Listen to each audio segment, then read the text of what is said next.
करोड़ों हिंदुओं का हत्यारा तैमूर। तैमूर लंग, जिसे तैमूर, तिमूर या तीमूर भी कहते हैं, 8 अप्रैल 1336 18 फरवरी 1405, 14वीं शताब्दी का एक शासक था जिसने तैमूरी राजवंश की स्थापना की थी। उसका राज्य पश्चिम एशिया से लेकर मध्य एशिया होते हुए भारत तक फैला था। वह बर्लस तुर्क खानदान में पैदा हुआ था। उसका पिता तुर्गाय बर्लस तुर्कों का लोहार था। भारत के मुगल साम्राज्य का संस्थापक बाबर तिमूर का ही वंशज था। तैमूर का जन्म 1336 में ट्रांस आक्सियाना ट्रांस आमू और सर नदियों के बीच का प्रदेश मावराउन नहर में केशिया शहर ए सब्ज नामक स्थान में हुआ था। उनके पूर्वजों ने इस्लाम कबूल कर लिया था, अतः तैमूर भी इस्लाम का कट्टर अनुयायी हुआ। वह बहुत ही और महत्वाकांक्षी व्यक्ति था। मंगोल विजेता चंगेज खां और सिकंदर की तरह विश्व विजय की कामना रखता था। सन 1369 में समरकंद के मंगोल शासक के मर जाने पर उन्होंने समरकंद की गद्दी पर कब्जा कर लिया और इसके बाद उन्होंने पूरी शक्ति के साथ दिग्विजय पर भी चढ़ाई करने का कार्य प्रारंभ कर दिया। चंगेज खां की पद्धति पर ही उन्होंने अपनी सैनिक व्यवस्था कायम की और चंगेज की तरह ही उसने क्रूरता और निष्ठुरता के साथ दूर दूर के देशों पर आक्रमण कर उन्हें तहस नहस किया। 1380 और 1387 के बीच उन्होंने खुरासान, सिस्तान, अफगानिस्तान, फारस, अजरबैजान और कुर्दिस्तान आदि पर आक्रमण कर उन्हें अपने अधीन किया।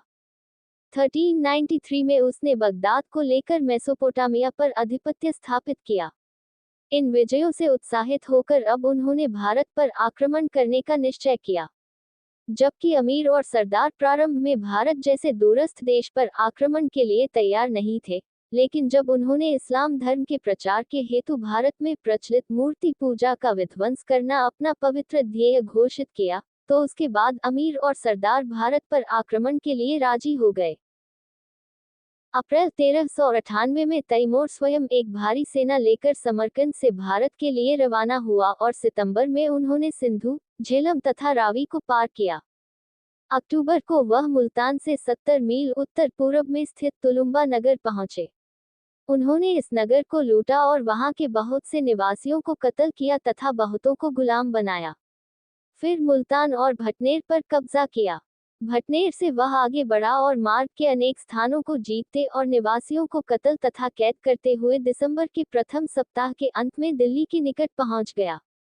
यहाँ पर उन्होंने 1 लाख हिंदू कैदियों को कत्ल करवाया।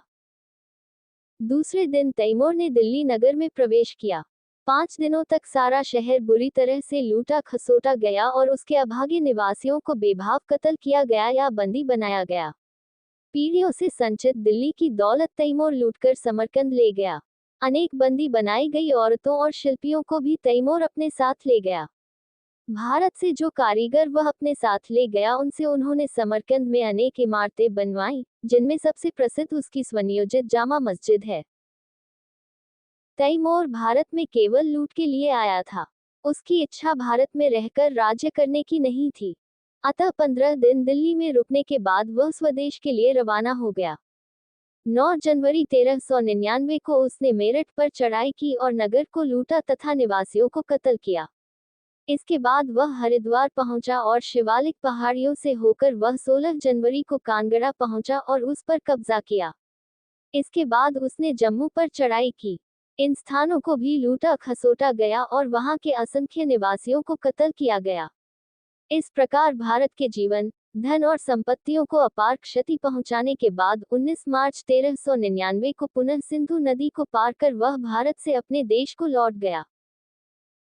1398 में तैमूर का भारत पर भयानक बर्बर आक्रमण हुआ। अपनी जीवनी तुझके तैमूरी में वह कुरान की इस आयत से ही प्रारंभ करता है, ऐ पैगंबर, काफिरों और विश्वास न लाने वालों से युद्ध करो और उन पर सख्ती बरतो। वह आगे भारत पर अपने आक्रमण का कारण बताते हुए लिखता है, हिंदुस्तान पर आक्रमण करने का मेरा ध्येय काफिर मूर्ति पूजक हिंदुओं के विरुद्ध जिहाद करना है, जिससे इस्लाम की सेना भी हिंदुओं की दौलत, गुलाम और महिलाओं को लूटकर ले जा सके। काश्मीर की सीमा पर कटोर नामी दुर्ग पर आक्रमण हुआ। उसने तमाम पुरुषों और बुजुर्गों को कत्ल और जवान स्त्रियों और बच्चों को कैद करने का आदेश दिया।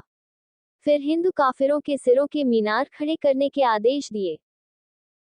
दुर्ग के तमाम लोग तलवार के घाट उतार दिए गए।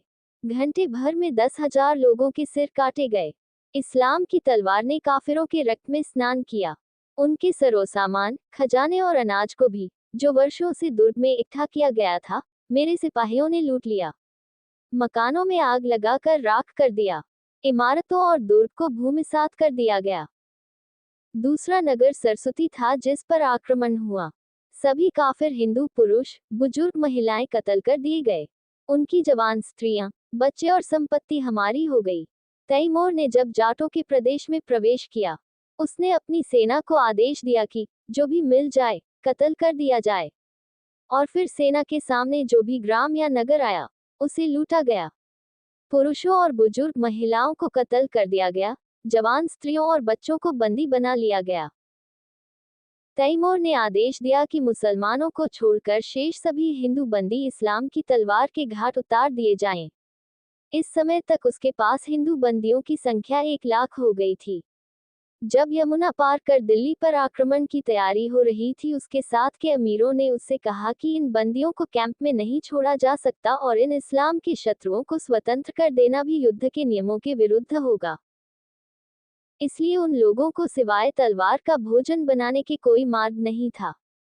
कैंप में घोषणा करवा दी कि तमाम बंदी कत्ल कर दिए जाएं और इस आदेश के पालन में जो भी लापरवाही करे उसे भी कत्ल कर दिया जाए और उसकी संपत्ति सूचना देने वाले को दे दी जाए।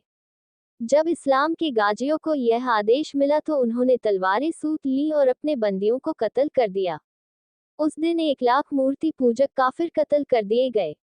भारत से लौटने के बाद तैमूर ने 1400 में अनातोलिया पर आक्रमण किया और 1402 में अंगोरा के युद्ध में ऑटोमन तुर्कों को बुरी तरह से पराजित किया।